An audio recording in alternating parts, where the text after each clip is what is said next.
Thank you all for being here to support our foundation's mission. The silver spoons clinked softly against crystal plates, the sound echoing in the grand dining hall of the Sterling mansion. But amidst all that glittering wealth, 18-year-old Isabella Sterling's eyes weren't on the chandeliers or the imported porcelain. They were fixed on the trembling hands of the maid in the kitchen, scrubbing dishes until her skin cracked and bled. Something in that moment, in the quiet pain of a woman no one noticed, broke something open in Isabella's heart. And what she did next would shake her entire family and change 3 lives forever. Isabella Sterling had everything a girl could ever dream of, or so everyone said. Her father, Richard Sterling, was a business tycoon whose name appeared in magazines. Her mother, Catherine, was the picture of elegance.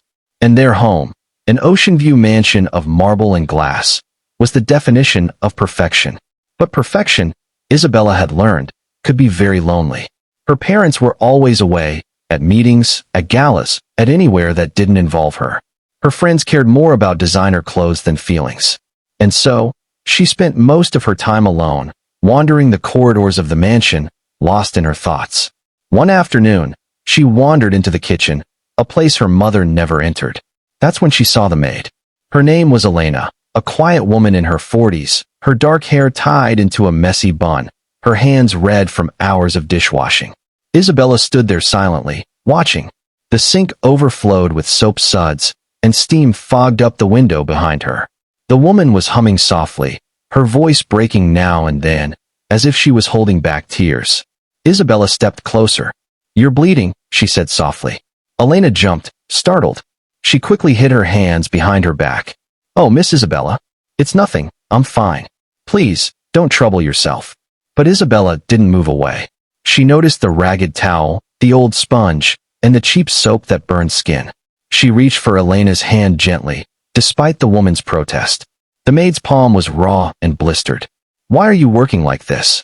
Isabella asked, her voice trembling. Elena hesitated, her eyes flicking toward the door as if afraid someone might hear. "My daughter, she's sick," she whispered. "The hospital bills. I can't afford to miss a day." The words hit Isabella like a wave. A sick daughter, a desperate mother, a life completely opposite her own, yet suddenly, painfully connected. That night, Isabella couldn't sleep. The image of Elena's wounded hands haunted her. She thought about how her own hands, manicured and soft, had never done anything that truly mattered. She decided then, she couldn't ignore this. Not anymore. The next morning, she went back to the kitchen, but not as the rich girl standing behind the glass. This time, she rolled up her sleeves, tied her hair back, and picked up a sponge. "Miss Isabella, no?" Elena gasped, dropping a plate. "Yes," Isabella said firmly, smiling. "Let's finish these together." And for the first time, 2 worlds that were never meant to touch, did. Days turned into weeks, and Isabella began spending more time in the kitchen than her own room.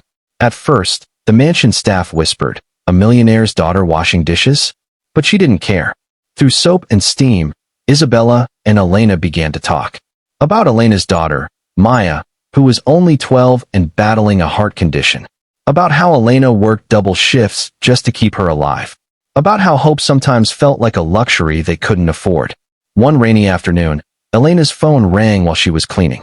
She froze, listening. Then her face went pale. "It's the hospital," she whispered.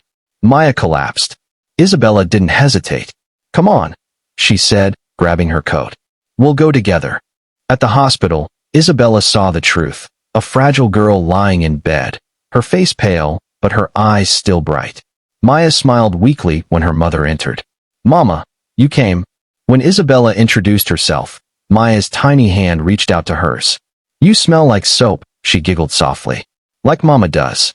That night, while Elena prayed silently beside her daughter's bed, Isabella stood by the window, tears streaming down her face. She realized how unfair the world was, how some had everything and others had nothing but love and faith. When she returned home, her father was waiting. "Isabella, where have you been?" he demanded. "At the hospital," she said quietly. "With Elena's daughter." Her father frowned. "You don't need to involve yourself with the staff's problems." But Isabella lifted her chin. "Maybe that's exactly what I need to do." That night, she opened her savings account. Every dollar from her allowance, every penny from birthdays and gifts, she transferred it all to pay for Maya's surgery. She didn't tell anyone. She didn't need recognition. When Elena found out days later, she fell to her knees in shock, crying, "Miss Isabella, why would you do this for us?" Isabella hugged her tightly. "Because someone needs to." Months passed. Maya's surgery was a success. Elena returned to work part-time, her face glowing with gratitude and peace. The mansion seemed brighter, as if compassion had opened a window long kept shut. But Isabella's act of kindness had consequences, beautiful ones. Her father eventually found out.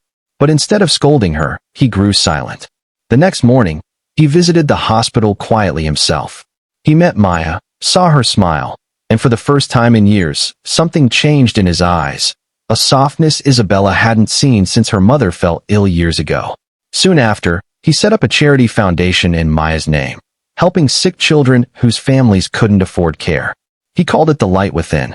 Elena continued to work for the Sterlings, not as a maid, but as the foundation's caretaker. And little Maya grew up to become a nurse, dedicating her life to the same hospital where she was saved. Years later, when Isabella stood at the foundation's annual event, she looked out at hundreds of families, children laughing, parents smiling, and she thought back to that day. The dishes, the soap, the trembling hands. It all started with a simple act, an act no one expected from a girl who had everything. As she gave her speech, her voice cracked with emotion. Kindness doesn't belong to the rich or the poor.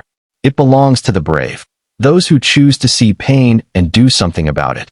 The crowd rose in applause. And among them, Elena and Maya stood together, tears of joy glistening in their eyes. That night, Isabella looked up at the stars and whispered, "Thank you for letting me see." Because kindness, once planted, grows in every heart it touches. Moral of the story: true kindness is not measured by wealth, but by the courage to see someone's pain and do something to heal it.